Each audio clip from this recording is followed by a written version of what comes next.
민주당은 국면이 어때요? 이게 추미애 당선인이 직접 달래기에 나섰는데 강성 당원들의 뭐 탈당 러쉬가 계속된다라는 보도, 제가 보기에는 그게 몇 명이나 되는지는 모르겠습니다만은 하여간 대충 정리는 된 것 같은데요.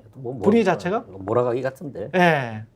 어떻게 보십니까? 이거는 언론의 몰아가기입니까? 아니면 실제로 민주당에서 국회의장이 우원식이 됨으로 해서 뭐 민주당이 크게 파열음이 날 만큼 어떤 문제가 생긴 겁니까? 저는 두 가지를 보고 네. 싶어요. 하나는 민주당 요번에 그 민주당 의원들이 좀 제대로 새게 될 게 뭐냐면 민심과 괴리되면 어떻게 되는지, 왜 화가 나냐.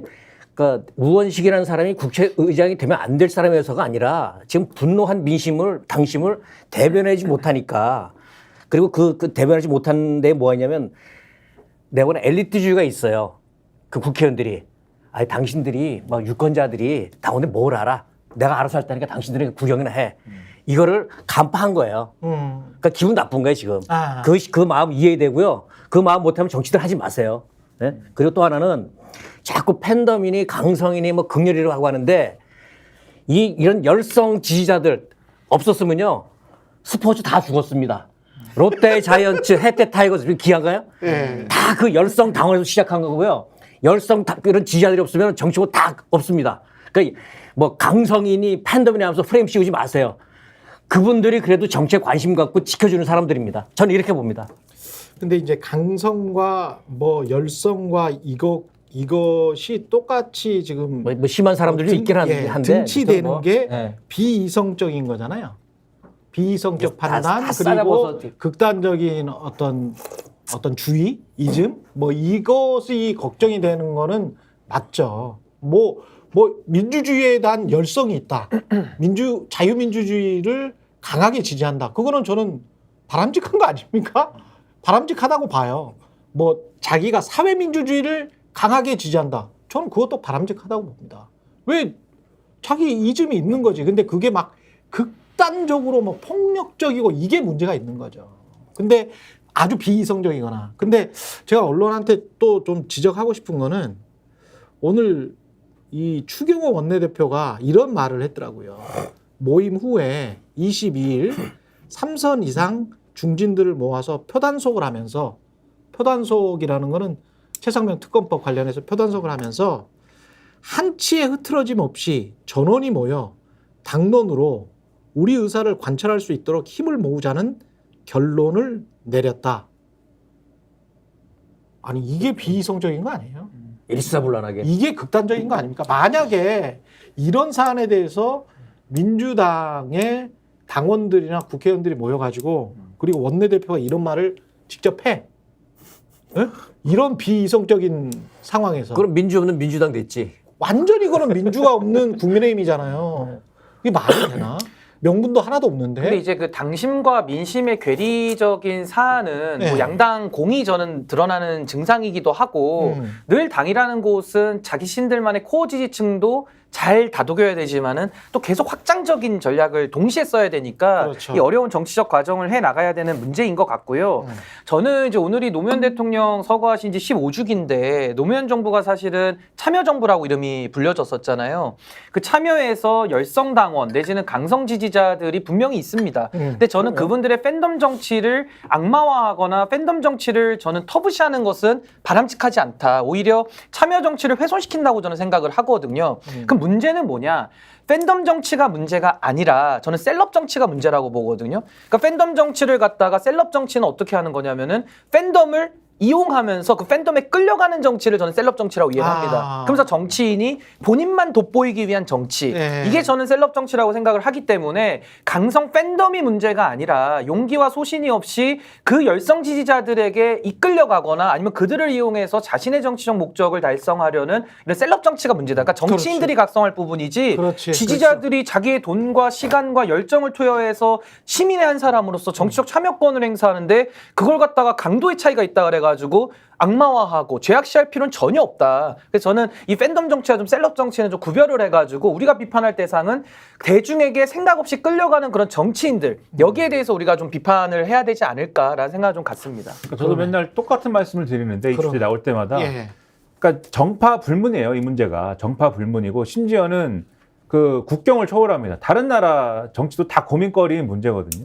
그렇죠. 근데 예, 예. 다 공통적으로 생겨나는 문제가 뭐냐면, 그러니까 이 문제가 왜 생겨나냐면 이전의 민주주의하고 이제 오늘날의 민주주의하고 차이가 있다면 그렇죠. 좀 더 많은 사람들이 어떤 수단으로든 그게 뭐 인터넷이든 뭐든 간에 예. 참여를 더 많이 하게 되면서 생기는 문제 아닙니까? 그렇습니다. 그러면 이 참여를 많이 하게 된 것 자체가 문제인 것처럼 얘기하는 게 아니라 그 참여를 많이 하게 된 상황에서 그러면 거기에 맞는 정치를 어떻게 할 것이냐 이 문제거든요. 그렇죠. 그런데 지금은 참여를 많이 하게 됐으니까 이 참여를 많이 하게 된 사람들 얘기가 무조건 맞는 거야 라고 하는 조류가 하나 있는가 하면은 이 참여를 많이 하게 된 사람들 얘기는 무조건 틀려. 이렇게 얘기하는 두 가지 조류만 있는 것인데 그게 아니라 이 참여한 사람들도 각 개별적인 의견을 가지고 있는 것이지만 또 책임을 가지고 책임감을 가지고 이 공론장 안에서 자기 역할을 해야 돼요. 그렇다는 얘기 무슨 얘기냐면 각자의 생각을 가지고 토론에 참여해야 되는 거고 토론에 참여한다는 거는 자기가 틀린 경우에는 틀렸다는 거를 인정하고 생각을 바꿀 수도 있는 거여야 되는 거거든요. 그리고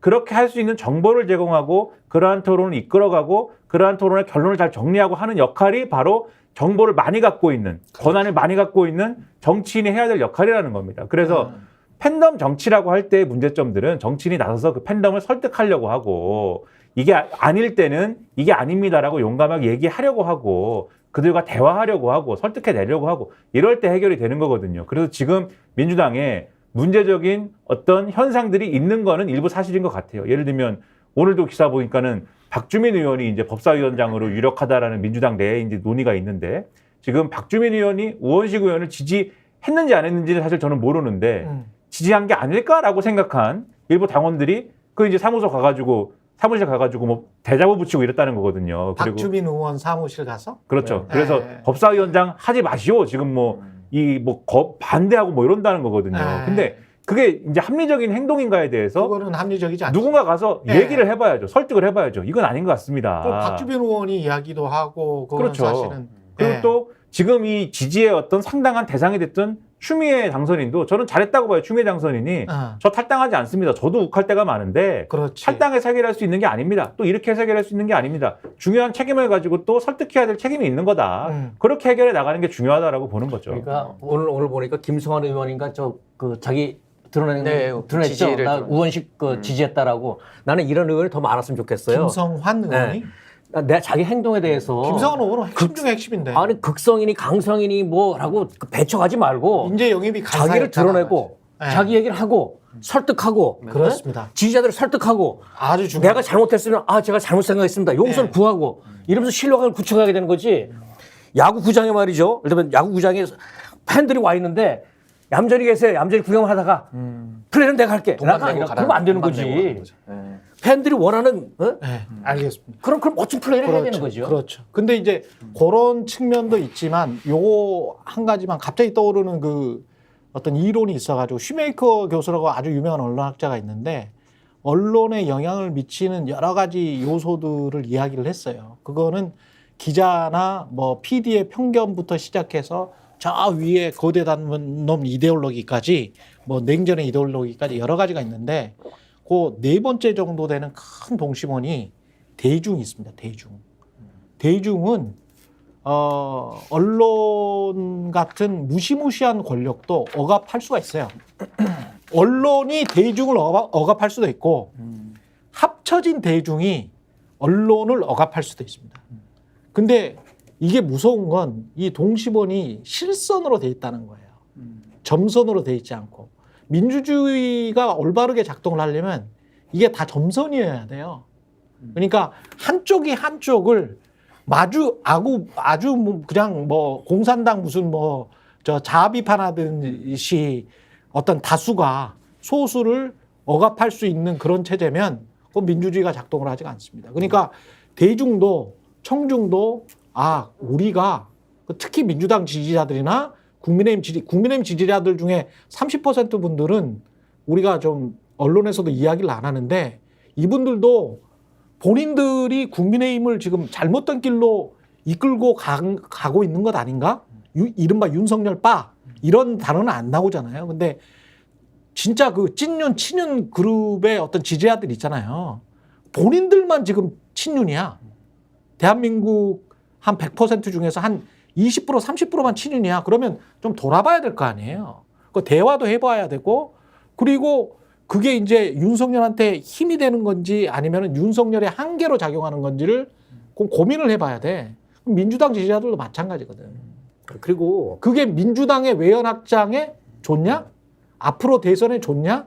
우리가 이렇게 행동하면 이른바 중도층이 우리를 어떻게 볼까? 이걸 끊임없이 생각해야 돼요. 어려운 일입니다. 그래야 돼요. 예.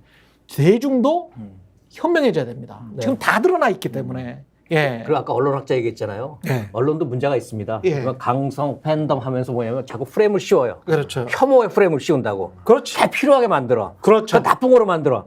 근데 진짜 극성 나쁜 팬덤 어디냐면요. 예. 지금 광화문에 있어요. 광화문에 나가보세요. 예. 예. 광화문에. 광화문에. 예. 알잖아요. 태극기 예? 막 흔드시고 예, 지나가는 사람한테 뭐 그 혐오감 주고 성적이 시비 걸고 예. 그게 나쁜 거죠. 예. 예?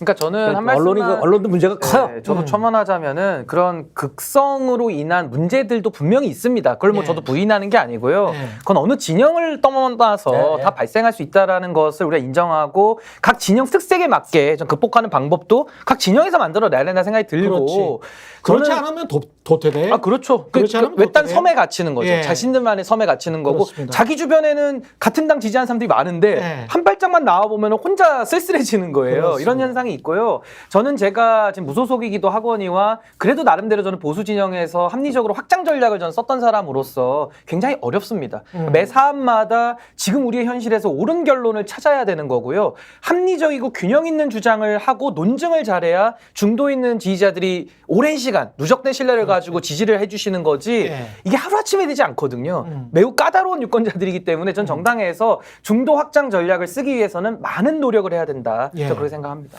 그리고 그게 결국은 선거를 좌우합니다. 예. 결국은 그렇게 됩니다. 저희가 이벤트 하나 마련했습니다. 혁신, 균형, 정의를 지향하는 대한민국의 정치, 경제, 미디어 스픽스가 지금 벌써 88.3만 명 정도 구독자를 지금 모집했습니다. 너무너무 감사드립니다. 88만 구독자의 시선을 한 번에 받을 기업을 저희들이 홍보해 드리려고 합니다. 저희들이 선착순으로 10개사를 뽑습니다. 2024년 5월 31일까지 메일로 보내주십시오. spixed@sfix.kr로 보내주시면 되고요. 접수 기간은 5월 말일까지고요. 10개사를 저희가 선착순으로 뽑습니다. 6월달 한 달, 그리고 7월달 한 달 각각 이렇게 한번 해봐가지고요. 우리가 한번 공유해보고 많이 평가해보고 판매해보고자 합니다.